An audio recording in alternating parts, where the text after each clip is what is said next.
Hey, I'm Brandon Gaylor, and today we're going to be changing the front brake pads on my wife's 2016 Nissan Altima. I'm at my grandparents' basement.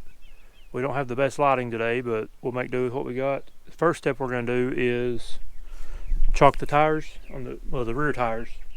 I've got chalks here, chalk there, and I've got it on the other side too. So this is just a piece of broken center block that should work fine. If you got a piece of wood or actual store-bought wheel chalks would be best, but this will work fine for today. Next step, we're going to be jacking up the front end and then putting the jack stands underneath the car. So now that I have my back wheels chalked and my parking brake on, I'm going to jack up the car and put the jack stands under it. To jack up this car, there is these two little holes where you want to put your jack at. It is right there. That's where we want to put our jack, right there. Then our jack stand will go on this little place right here, the pinch weld. So hopefully this jack is not too big and wide to fit our jack stand under.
Alright, we got the one side up.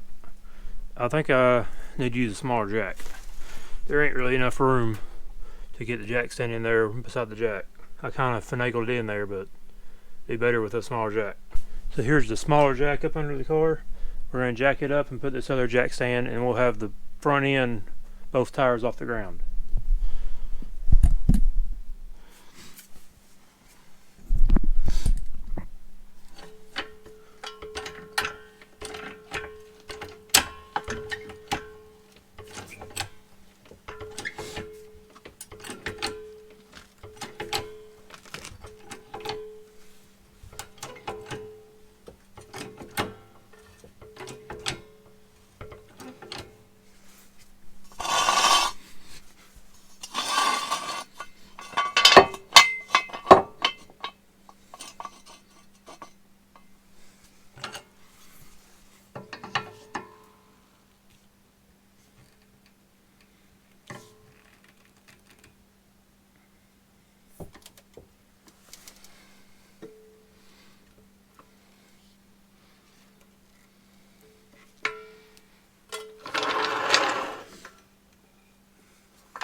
Alright, that looks pretty good.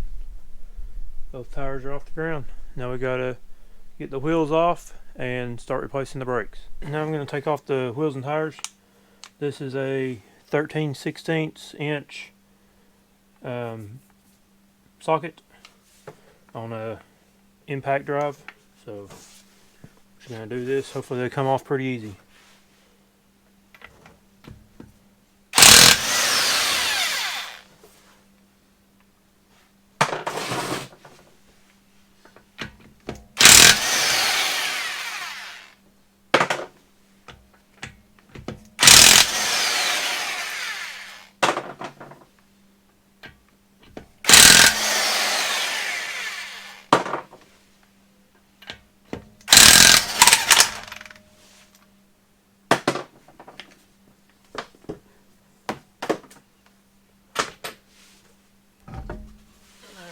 There's the wheel and tire off. Gonna roll it back here. So next step, we have these two bolts here where my light's shining.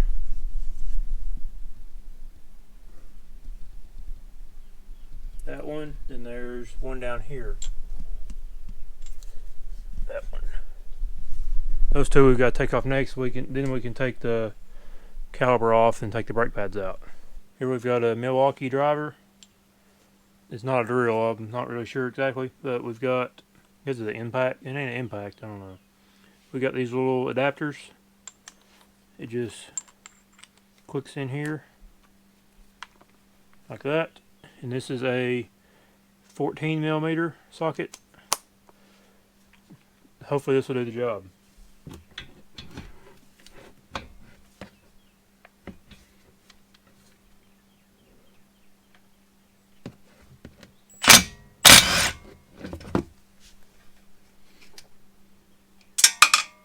I lost that one somewhere.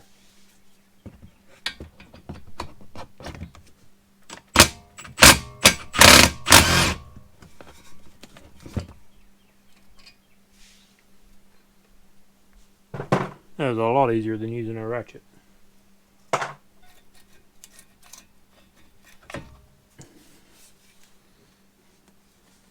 There's the piston part of the caliper. Just gonna set this up here. I need to find the other. There it is. There's the top one. So here's our pads.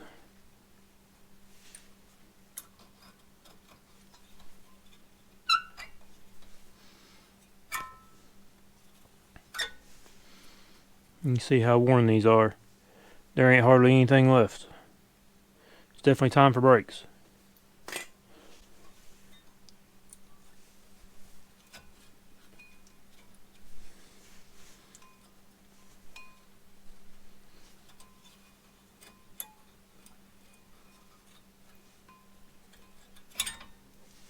And there's the other one.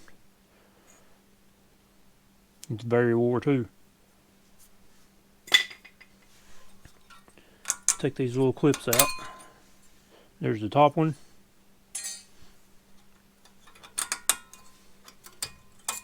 There's the bottom one.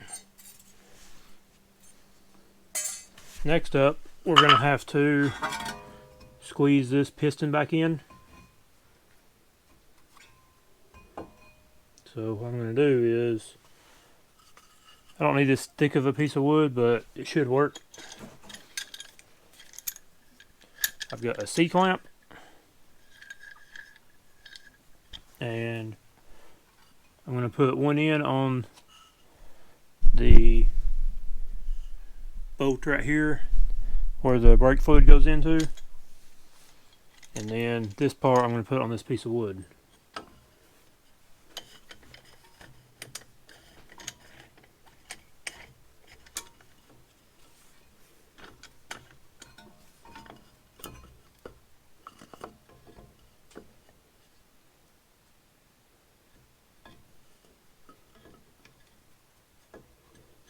Actually, I lied. I'm not going to put it on the boat. I'm just going to put it on the back of the piston housing. C-clamp ain't quite big enough, and should be better like this. So let's see if this will work.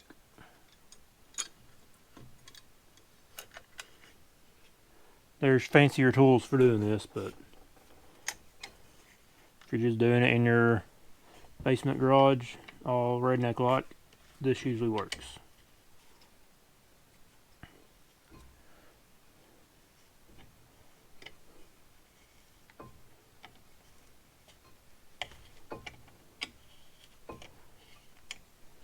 The whole reason for doing this is so that you have room to put your new brake pads on that are bigger. Your piston has actually came out farther than it normally does because your brake pads are worn. And you'll actually possibly be low on fluid when this happens. When she would go around curves, the brake light would come on. So I knew the brake fluid, I didn't even check the brakes, I just knew because of that. When she told me her brake light was coming on around curves, I knew her fluid was low and she was due for brakes. So this piston is now flat and it will have room with the new big brake pads on. So now the next step is to put the new pads on. Here's the new pads. They're Wagner OEX car pads.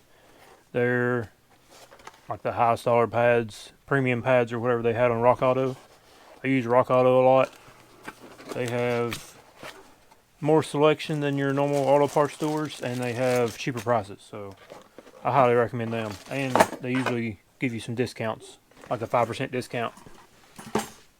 Here's the new pads. Let me get them out.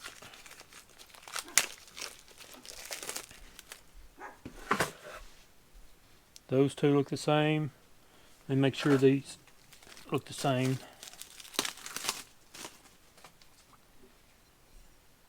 Yep, they're all four the same.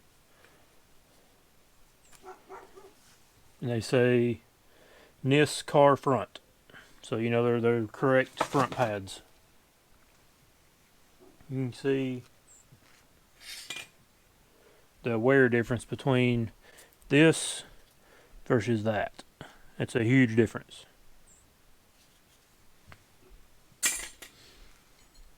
So here's our little hardware pieces.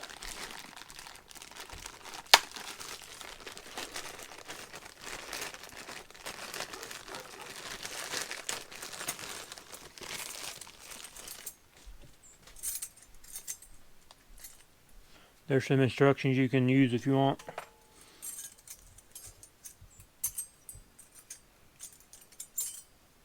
Here's all four hardware pieces. So we've got, if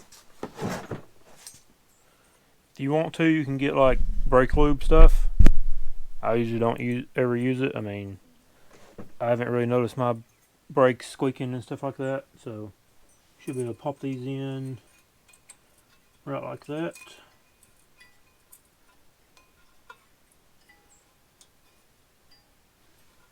There's the top one in. And here's one for the bottom. Right like that. There we go. Our new pads, they should just click on here. That doesn't really look right. So there's the outside one on. It took a little finagling to get it in there. But on the other side, I'll show you better. There's a pin that goes, or like this part. It has to get squished down and shove in there. So I'll show you better on the other side. For now, I'm going to do the back one.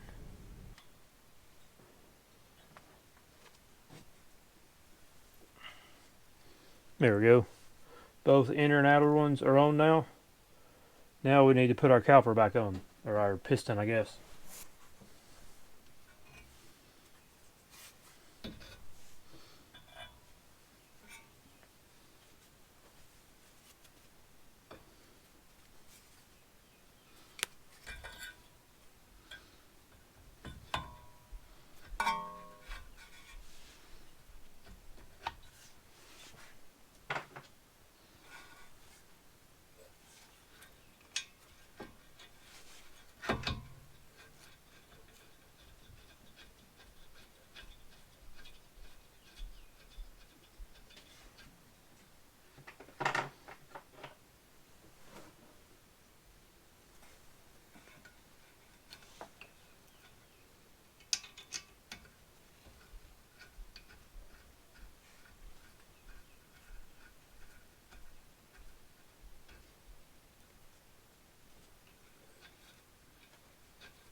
I've got the two bolts hand tightened. Now I'm going to tighten them up with a ratchet. Alright, 14mm ratchet.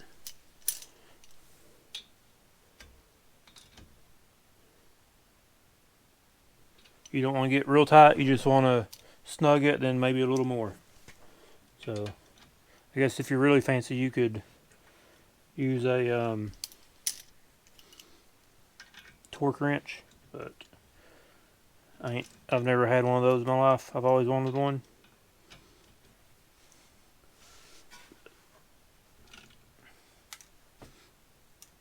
I've also learned to don't over tighten stuff. I've broken lots of boats before in my life.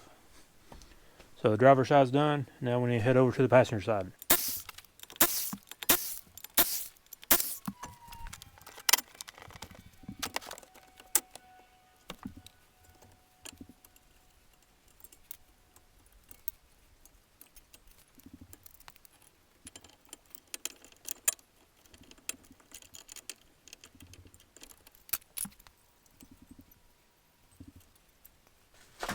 So here's what I want to show y'all on this side.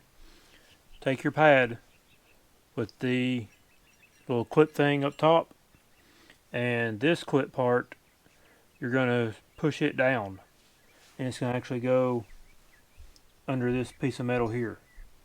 Both of these, you just slide on straight into the groove.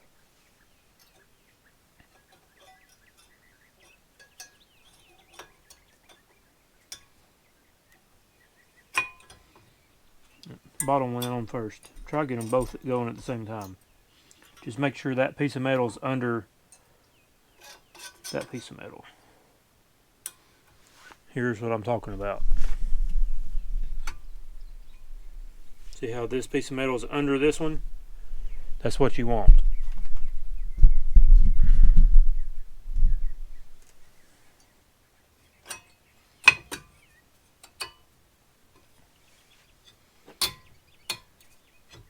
Alright, like that. And you just push it all the way up against the disc.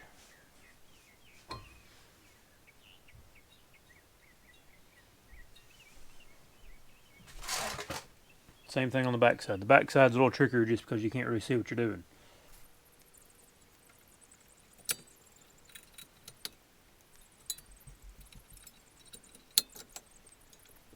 There we go. It wasn't too bad. We're already finished. We just have to put this piston back on.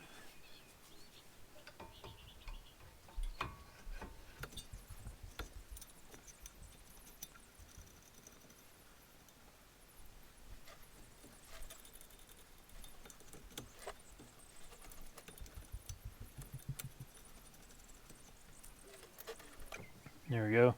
Those are hand tightened. Now it's time for the 14mm ratchet.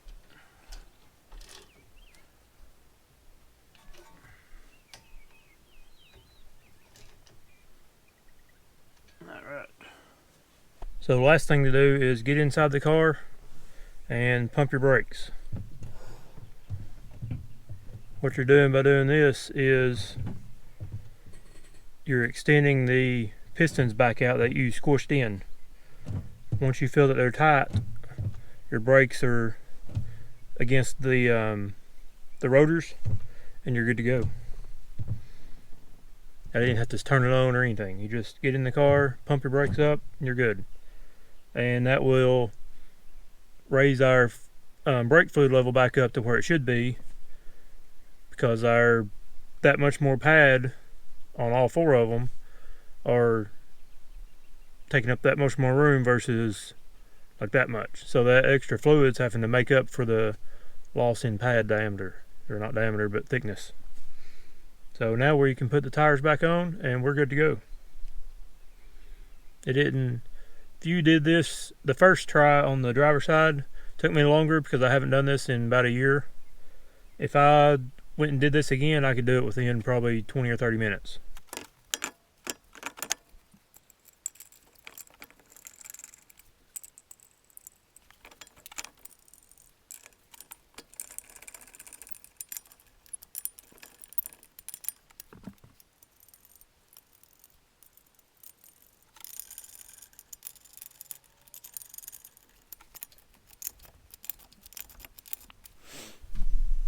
So what you see me do there, just there, was put the lug nuts back on, and I didn't use the impact or nothing like that. I just hand tightened them on. Then I took a ratchet and tightened them up by hand, and my tires are still turning, so they're not quite as tight as you need them. But once I set it back on the ground, I'll be able to go back and tighten them up stronger.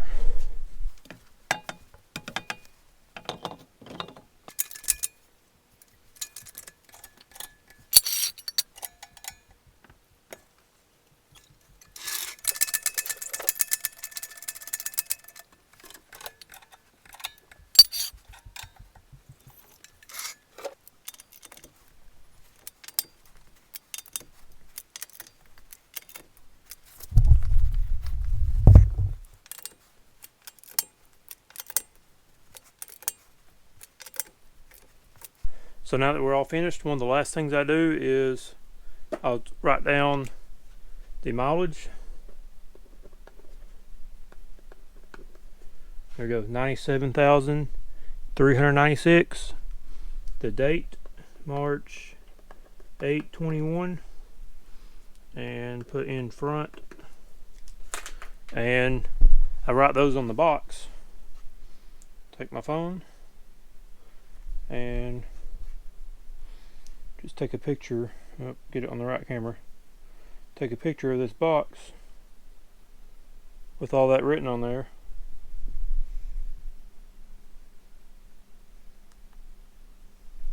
That way I have it saved on my phone, and I can either write it somewhere or save the picture and keep it in my maintenance logs and stuff like that. So now we're all finished, and Beverly's car is ready. She's got new brakes up front. Her rear brakes are only like a year old, so they should be good for a while. Thanks for watching, and let me know if y'all want more maintenance and car videos. I've never really done any before, but cars is something I love, and I don't really get to work on that much, but I have to come here to my grandparents' house to do it because I don't even have a garage. I don't even have a flat spot with concrete or anything to jack anything up. So future plans for the house is definitely a garage, or at least a flat spot to jack stuff up. The garage is one of my life goals. It's something I've always wanted. I've always wanted a garage with good lighting and a car lift. So we'll see if that ever happens. But for now, we'll be working here probably. And if you want any more, I've got the Miata actually in the other garage, and I'll be doing a top, put a new top on it, air filter, change the oil, new thermostat. I've got some brake covers, flying Miata brake covers, maybe a couple other things too. So maybe try to do some more car stuff on this channel. I don't really keep up with this channel all that much, but I want to try to start. Try to do car stuff, fishing stuff, whatever I get into. So thanks for watching, and check back next time to see what else we're doing, fishing or cars or anything else I'm into. Bye.